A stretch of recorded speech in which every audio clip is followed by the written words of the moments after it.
Assalamualaikum warahmatullahi wabarakatuh. Waalaikumsalam. Perkenalkan, kami dari kelompok 4. Di sini kami akan mempresentasikan tentang ekspor.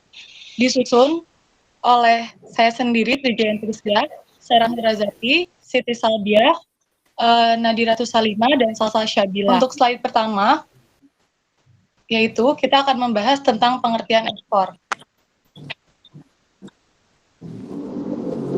Untuk pengertian ekspor itu adalah kegiatan menjual barang dan jasa yang dihasilkan di suatu negara kepada pembeli dari negara lain. Kegiatan ini merupakan bagian integral dari perdagangan internasional yang juga melibatkan impor. Dan untuk selanjutnya yaitu ada jenis-jenis ekspor yang akan dilanjutkan oleh Sarah Nurazati. Oke, baik teman-teman. Sebelumnya terima kasih sudah mau bergabung untuk melihat presentasi dari kelompok kami. Saya di sini akan menjelaskan terkait tentang jenis-jenis ekspor.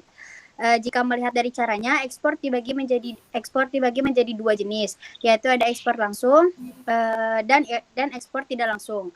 Jenis-jenis ekspor langsung yaitu yang satu, ekspor berarti penjualan barang ke luar negeri tanpa melibatkan perantara. Artinya perusahaan menjual sendiri produk ke luar negeri dan perusahaan langsung dengan perusahaan asing. Sebuah perusahaan dapat melakukan ekspor dengan salah satu metode ini. Satu, dengan menetapkan ketentuan ekspor perusahaan sendiri. Dua, dengan menunjukkan perwakilan dan agen penjualan asing. Tiga, melalui distributor dan pengecer atau agen yang berbasis di luar negeri. Kemudian yang selanjutnya melalui perusahaan perdagangan negara berbasis luar negeri. Yang terakhir melalui cabang penjualan di luar negeri. Kemudian yang kedua ada ekspor tidak langsung.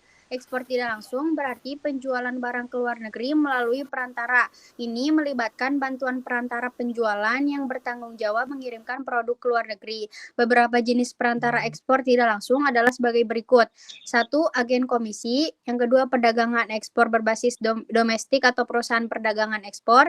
Yang ketiga, agen ekspor. Keempat, perusahaan manajemen ekspor. Dan yang terakhir, organisasi koperasi. Kemudian akan dilanjutkan tentang Permendag nomor 19 tahun 2021 yang dilanjutkan oleh teman rekan saya. Selanjutnya ada Permendag nomor 19 tahun 2021.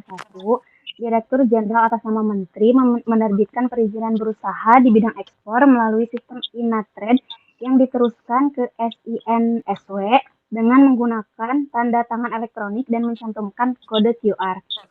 Lalu ada eksportir wajib memiliki NIB. Eksportir wajib memiliki perizinan berusaha di bidang ekspor dari Menteri. Eksportir yang tidak melaksanakan kewajiban realisasi ekspor sebagaimana dimaksudkan dalam pasal 27 dikenai sanksi administratif berupa peringatan secara elektronik melalui SINSW. Lalu ada menurut Permendag nomor 19 tahun 2021, ekspor adalah kegiatan mengeluarkan barang dari daerah pabean. Eksportir adalah orang yang melakukan ekspor. Adanya sistem Indonesia National Single Window, sebuah sistem elektronik yang mengintegrasikan sistem informasi berkaitan dengan proses penanganan dokumen kepabean, dokumen kekarantinaan, dokumen perizinan, dokumen kebandarudaraan, dan dokumen lain yang terkait dengan ekspor atau impor, yang menjamin keamanan data dan informasi serta memadukan alur dan proses informasi antar sistem internal secara otomatis. Selanjutnya ada Permendag nomor 8 yang dilanjutkan oleh Nadira. Oke, selanjutnya Permendag nomor 8 tahun 2022, Peraturan Menteri Perdagangan Permendag nomor 8 tahun 2022 tentang penetapan harga patokan ekspor HPE atas produk pertanian dan kehutanan yang dikenakan bea keluar menetapkan aturan mengenai harga patokan ekspor untuk berbagai produk pertanian dan kehutanan yang dikenakan bea keluar. Tujuannya, satu, mengatur penetapan harga patokan ekspor HPE bagi produk pertanian dan kehutanan yang dikenakan bea keluar. 2. Memberikan pedoman bagi eksportir mengenai besaran HPE yang digunakan sebagai perhitungan bea keluar. Menimbang 3 poin dari isi sesuai dengan Permendag yaitu A. Bahwa optimalisasi ketersediaan bahan baku minyak goreng mengatur kembali kebijakan dan pengaturan ekspor crude palm oil, refined bleach, and deodorized palm oil, dan used cooking oil.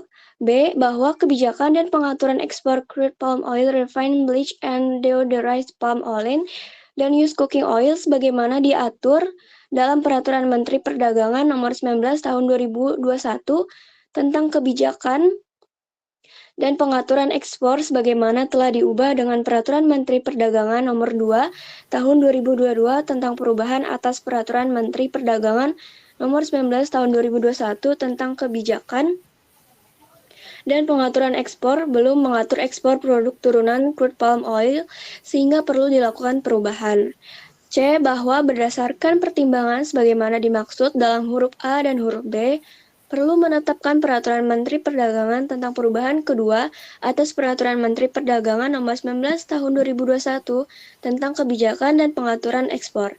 Selanjutnya dilanjutkan sama Siti Salbia. Selanjutnya ada Permendak Nomor 12 Tahun 2022 tentang Peraturan Menteri Perdagangan Republik Indonesia Nomor 12 Tahun 2022 tentang perubahan ketiga atas Peraturan Menteri Perdagangan Nomor 19 Tahun 2021 tentang kebijakan dan pengaturan ekspor. Permendak Nomor 12 Tahun 2022 menimbang bahwa untuk memberikan kemudahan berusaha perlu dilakukan perubahan terhadap kebijakan dan pengaturan ekspor crude palm oil dan produk turunannya. B. Bahwa Peraturan Menteri Perdagangan Nomor 19 Tahun 2021 tentang kebijakan dan pengaturan ekspor sebagaimana telah beberapa kali diubah terakhir dengan Peraturan Menteri Perdagangan Nomor 8 Tahun 2022 tentang perubahan kedua atas Peraturan Menteri Perdagangan Nomor 19 Tahun 2021 tentang kebijakan dan pengaturan ekspor sudah tidak sesuai dengan perkembangan sehingga perlu diubah. Yang C. Bahwa berdasarkan pertimbangan sebagaimana dimaksud dalam huruf A dan huruf B, perlu menetapkan Peraturan Menteri Perdagangan tentang perubahan ketiga atas Peraturan Menteri Perdagangan Nomor 19 Tahun 2021 tentang kebijakan dan pengaturan ekspor. Mengingat pasal 17 ayat 3 Undang-Undang Dasar Negara Republik Indonesia tahun 1945, Undang-Undang Nomor 7 tahun 1994 tentang pengesahan Agreement Establishing the World Trade Organization, persetujuan pembentukan Organisasi Perdagangan Dunia, Lembar Negara Republik Indonesia tahun 1994 nomor 57, tambahan Lembaran Negara Republik Indonesia tahun 3564, menetapkan Peraturan Menteri Perdagangan tentang perubahan ketiga atas Peraturan Menteri Perdagangan Nomor 19 Tahun 2021 tentang kebijakan dan pengaturan ekspor. Sekian dari saya. Apakah ada yang ingin ditanyakan untuk rekan-rekan yang telah bergabung?